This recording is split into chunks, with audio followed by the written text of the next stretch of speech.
Hay nako, kapag minamalas ka nga talaga naman nagsiraan pa kami dito ni Papa, tapos yung schedule ko naman sa school panggabi, kaya talaga namang malilate ako nito Nako, lagot na talaga ako sa teacher ko. Hello, what's up guys? This is the day that the Lord has made. At ngayong araw, isi-share ko sa inyo ang buhay ko as a worker at isi-share ko din sa inyo ang buhay ko as a student. So syempre, napakaluwag ng schedule natin ngayon, kaya naman natutuwa rin ako sa schedule ko kahit ako panggabi, kahit ang pasok ko is ang alas 10, kahit ako na magsasara ng school. Natutuwa tayo dahil nakapagtrabaho tayo, dahil ito ay isang malaking tulong sa aking pag-aaral, dahil ang kita sa isang biyahe is 500. At diba syempre, pag nagbabaon ako 150 pesos.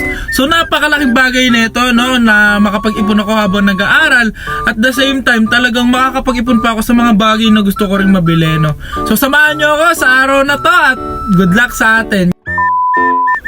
So ngayong umaga guys ay magkakape muna tayo dito ng ating favorite na pure black coffee, dahil nandito kami sa diskargahan ngayon. At ayan, dito naman guys, maglilinis muna ako ng windshield namin dahil napakarami talagang alikabok na nagkapit din kaya naman hindi ko maiwasan talagang mainis kapag hindi ko makita talaga yung sinusundan ko kapag minsan pinagmamaneho ko ni Papa. Tsaka syempre naman, masarap talaga yung malinis ka rin sa sasakyan mo. Unang-una yung safety nyo. At guys, habang naglilinis ako, napansin ko nga itong mga si Papa at yung mga kasamahan niya, talagang nagchichismisa sila at ganyan yung setup nila araw-araw.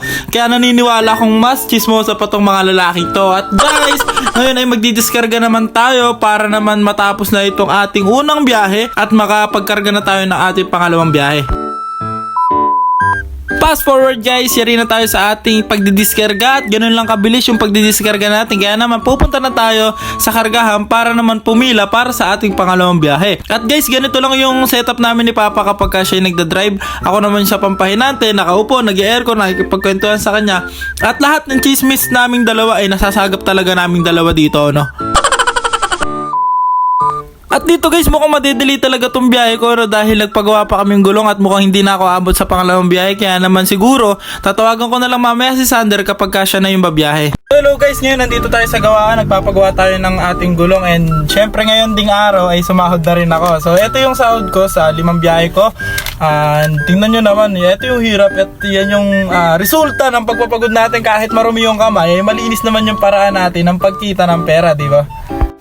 At yun na nga guys, after namin magpagawa ng gulong dito, ako na ngayon nagmaneho dito para naman mapahinga si Papa. At sinabi ko rin sa kanya na ako na yung magmamaneho, videohan niya na lang ako So napaka supportive naman niya kapag nagbibideo. At saka syempre, kapag nagbibideo, napaka demanding. Sabi niya, kailangan pa daw dapat ng tripod para naman hindi malikot yung pagbibideo niya So ayun, napaka demanding pero okay, nakakatawa dahil napaka supportive niya at talagang video ng video yan. Kaya lang minsan, hindi niya pinipindot talaga yung button para naman mag-start yung video. Magugulat na siya, hindi niya yun na-record. At yun guys, nandito na kami sa kargahan. Ipipila ko na lang tong truck para naman makargahan kami ng maaga at malaman ko kung aabot ba yung oras ko. At yun na nga guys, hindi na nga ako aabot nito sa diskargahan dahil alauna na at alas 5 lang yung pasok ko. So babiyahe pa ako dito ng 3 hours at hindi na talaga kaya nito. Kaya naman tinawagan ko ni Sander, sabi ko magantay na siya sa garahe at pagpapakargahan ko lang tong truck, then siya naman yung bumiyahe. So ganun lang din, bawi lang din dahil siya naman yung nagpakarga kagabi. 2 hours later. At yun na nga guys, nakagayak na nga ako dito para naman pumasok alas 4 na. So isang oras lang yung biyahe, okay lang yan. Kaya naman magbabaon muna ako dito ng tubig para naman syempre masarap yung may baon na tubig dito. Dahil alam nyo naman, criminology student at palaging lakad ng lakad. At after ko naman magpuno ng tubig guys, maghahanda naman ako dito ng aking mga gagamitin. At syempre, ang baon, huwag kakalimutan. At guys, ayun, nagpahatid na nga ako dito kay Mama sa may sakayan ng bus para naman syempre maaga tayo ding makapasok. So alas 4 na at inaasahan ko naman na isang oras nang dito yung biyahe. Dahil guys, inihatid pa ako ni Mama sa may kanto ng Kamyas, so matagal din yung biyahe mga siguro mga 15 minutes. Tapos guys, pagdating mo pa dito sa sakayan, syempre mag-aantay ka pa ng bus. Kaya asahan mo talagang medyo magiging matagal din yung biyahe mo. Kaya para hindi malate, inaagahan ko yung pasok ko. So pagka naman ganito kasi nakasakay ka na rin sa bus, minsan dumadaan pa to ng bus stop. Minsan kapag nag-bus stop ka, syempre minsan 30 minutes din yung tinatagal At guys, ngayong araw nga pala, white t-shirt nga pala muna yung susuotin ko dahil ito yung required ng teacher ko na suotin dahil kung hindi, malamang push up ka na naman. At guys, napakasarap talagang pumasok kapag ganito lang yung schedule ng pasok mo, no? So hapon hanggang abutin ka ng gabi dahil hindi ka na mainitan kagaya sa aming mga criminology student. Kapag umaga kasi nung pang umaga ako talaga namang nabibilad. At tingnan nyo naman guys, napakaganda ng sunset. At ayun guys, tingnan nyo naman talaga yung oras, gabing gabi na. At syempre yan, napakalamig talaga ngayon ng hangin. Syempre ngayon January, kaya napakasarap talagang may kayakap. Pero hindi pa pwede sa kaklasmate ko, patay tayo sa jowa ko. At yun, shoutout nga pala sa mga bago kong kaklase, sa mga bago kong kaibigan, shoutout sa inyo. At guys, dito nga pinag-form nga pala kami ng teacher ko. So yun yung sinasabi kong masarap dahil gabi, hindi na kami mabibilad dahil kung umaga to, ay talaga naman putok ang muka.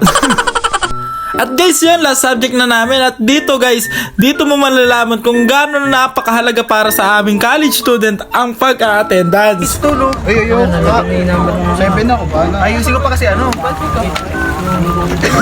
Wala kami po. Laktaw. Ano pare? Eh ano sir eh, may number yung call ko ready lang. May number na kayo. Okay.